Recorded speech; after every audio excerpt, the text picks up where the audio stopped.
சங்கீதம் 98. கர்த்தருக்கு புதுப்பாட்டை பாடுங்கள், அவர் அதிசயங்களை செய்திருக்கிறார். அவருடைய வலது கரமும் அவருடைய பரிசுத்த புயமும் இரட்சிப்பை உண்டாக்கினது. கர்த்தர் தமது இரட்சிப்பை பிரஸ்தாபமாக்கி தமது நீதியை ஜாதிகளுடைய கண்களுக்கு முன்பாக விளங்க பண்ணினார். அவர் இஸ்ரவேல் குடும்பத்துக்காக தமது கிருபையையும் உண்மையையும் நினைவு கூர்ந்தார். பூமியின் எல்லைகள் எல்லாம் நமது தேவனுடைய இரட்சிப்பை கண்டது. பூமியின் குடிகளே, நீங்கள் எல்லாரும் கர்த்தரை நோக்கி ஆனந்தமாய் ஆர்ப்பரியுங்கள், முழக்கமிட்டு கம்பீரமாய் பாடுங்கள்.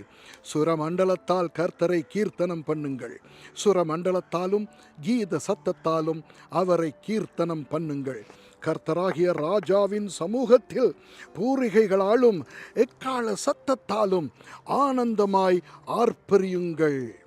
சமுத்திரமும் அதன் நிறைவும் பூச்சக்கரமும் அதன் குடிகளும் முழங்குவதாக.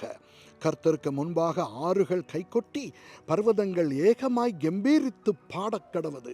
அவர் பூமியை நியாயம் தீர்க்க வருகிறார். பூலோகத்தை நீதியோடும் ஜனங்களை நிதானத்தோடும் நியாயம் தீர்ப்பார். ஆமேன்.